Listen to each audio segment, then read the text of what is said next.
Bonsoir à toutes, bonsoir à tous et bonsoir Sandra Racco. Bonsoir. Ça va Sandra? Tout va bien? Bien. Oui.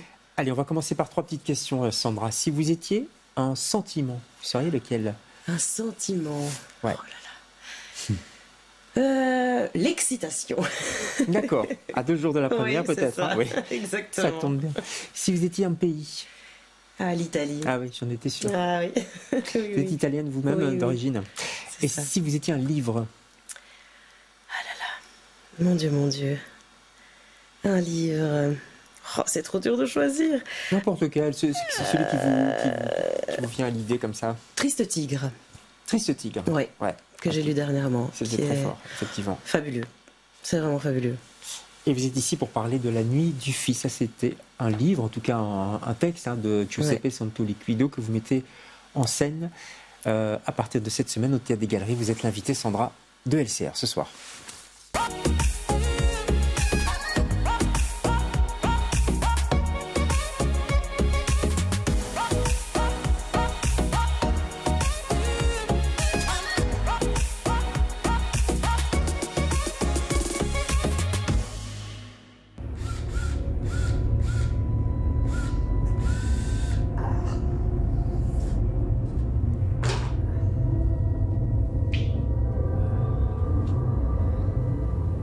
Papa?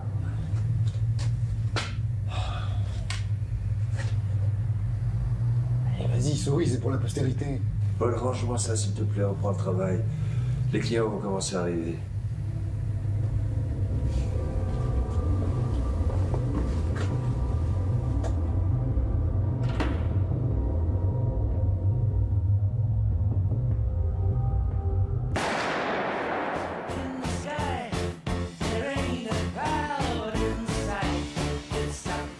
Voilà, teaser très mystérieux, hein. Comme le spectacle d'ailleurs, comme le texte. On va parler de ce mystère parce que vous aimez ça. Yves Claessens dans le rôle du père, Frédéric Cloux dans le rôle du fils, Marie-Hélène Remacle aussi, et Réal Cillier, c'est ça? Cillier, ouais. 4 personnes, mais en tout cas 2 personnes principales, un père et son fils, dans un garage, on vient de le voir. C'est un conflit de génération en fait. C'est un conflit de génération, c'est aussi un conflit familial principalement. Ouais. La non-communication. Il y a beaucoup de secrets. Hein. Ah oui, plein de secrets, plein de non-dits. On essaye de se parler, mais on n'y arrive pas dans beaucoup de familles.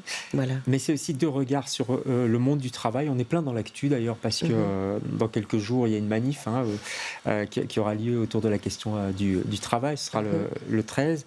Le travail prolongé jusqu'à 67 ans. Le travail comme on le voit aujourd'hui. Le père a sa vision, un peu désabusée quand même. Oui. Il se dit, est-ce que je ne suis pas passé à côté de mes rêves? Et puis le fils a un autre point de vue. C'était ça qui vous intéressait aussi? Oui, clairement. Et personne n'a raison. C'est surtout ça qui est magique. C'est que on comprend bien le père, on comprend bien le fils. Et en fait, tout le monde est perdu dans cette histoire. Et tout le monde essaie de s'en sortir comme il peut. Ouais. Voilà. Comment il les vit, ces regrets, le père? Comment il les supporte? Il les supporte en travaillant, en fait, je crois. En continuant à faire ce qu'il a toujours fait, en faisant ce qu'on lui a demandé de faire aussi. Ouais, il obéit. Il obéit un peu, oui, à la vie, à son père, qui lui a donné l'occasion d'avoir cet atelier. Donc il se doit de tenir bon dans cet atelier, coûte que coûte. Peu importe le plaisir, peu importe ce que ça veut dire au fond et dans les émotions. On renie un peu ces émotions. Et se met dans le rythme, pour oublier un petit peu ou pour avancer, selon lui. Selon lui, Parce qu'on l'a dit, il y a beaucoup de mystères, beaucoup de secrets et des énigmes aussi de l'étrangeté, de l'humanité. Alors parmi les films que vous avez mis dans le dossier de presse sur le site, vous citez Inception, qui vous a marqué. Memento également, on s'en souvient de Memento, le gars qui oublie tout. Et puis celui-ci, regardez. Pourquoi je tombe amoureux de toutes les femmes qui me prêtent un tout petit peu d'attention? J'ai pris un train pour Montauk. Je sais pas pourquoi. Où est-ce que tu vas? Rockville Center. Sans deck, moi aussi. Ah oui. Drôle de coïncidence. Montre-moi les constellations que tu connais. Ossidius est juste là, un arc et au bout une croix. T'as fini de te foutre de moi.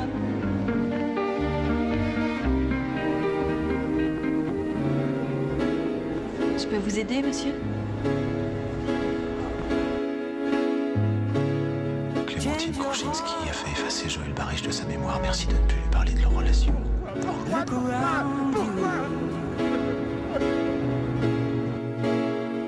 J'aimerais que l'on efface Clémentine Krouchinski. Tu dis jamais rien, Joël. Alors que moi, je raconte tout. Jacasser sans arrêt, tu crois que c'est ça comme une... On a toujours empêché de courir? Je peux mourir maintenant, Clem. Je connais le bonheur. Voilà, Eternal Sunshine of the Spotless Mind, je crois que plein de gens l'ont vu. Pourquoi vous êtes attiré par ce type d'histoire, on va dire? Alors, presque mathématique. Hein. Enfin, moi, j'adore ça. Eternal Sunshine, c'est vraiment mon film préféré. Quand je l'ai vu, je suis tombée sous le charme complètement. Et pourquoi? Je ne sais pas expliquer. Ce que j'aime, c'est ne pas tout comprendre tout de suite, en fait. J'aime vraiment ce truc où au fur et à mesure, mais qu'est-ce qui se passe? Mais qu'est-ce que c'est? Et voilà. Et après, à la fin, on se dit, je veux le revoir pour recomprendre d'autres choses. Oui, et puis j'adore les maths de base. C'est assez bizarre pour quelqu'un qui fait du théâtre, mais oui, j'aime bien ça. J'aime bien ça. Calculer pour essayer de comprendre, quoi. Ouais. Après, La Nuit du Fils, on me l'a proposé, et quand je l'ai lu, oui, j'ai tout de suite pensé à ça. Ouais. Giuseppe Santoliquido, c'est pas la première fois que vous travaillez avec cet auteur.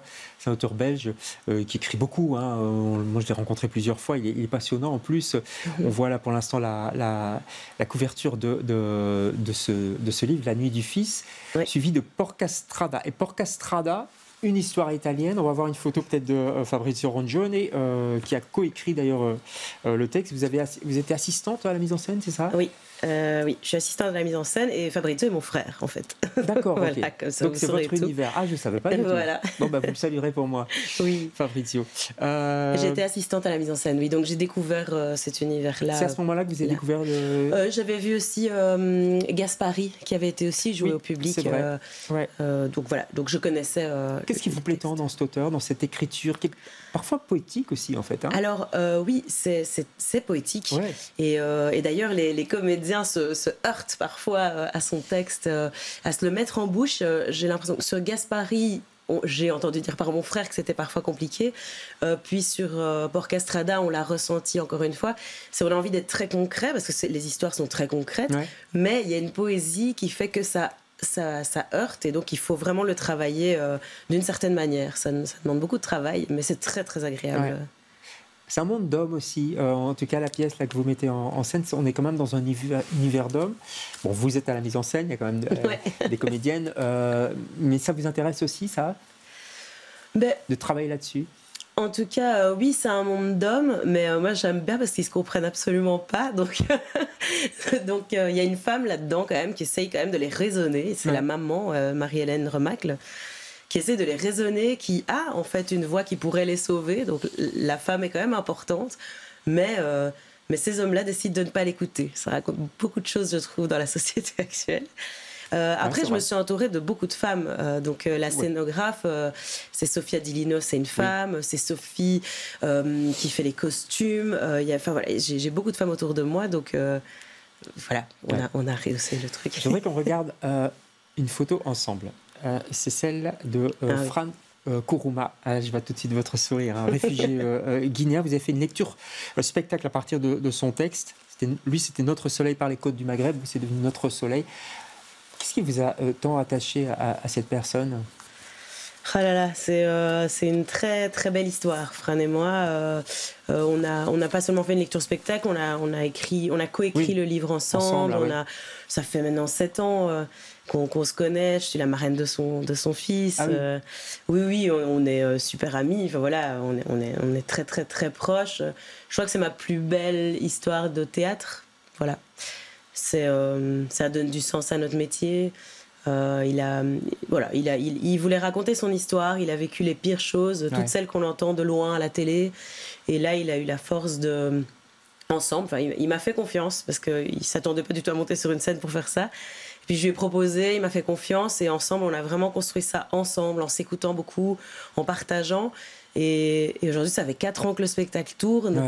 Et qu'on a toujours des retours poignants dans la salle. On partage des choses vraiment exceptionnelles, et encore, et d'autant plus aujourd'hui, ça reste quand même important de continuer à dire ces mots par lui, surtout, dans sa bouche à lui. Et comment? Voilà. Comment va-t-il d'ailleurs? Il va bien. Il est devenu belge. Ouais, entre-temps, on a eu très peur à un moment donné, et puis il est devenu belge, donc c'est très important pour lui. Bah oui. Il travaille, il a un travail qu'il aime beaucoup.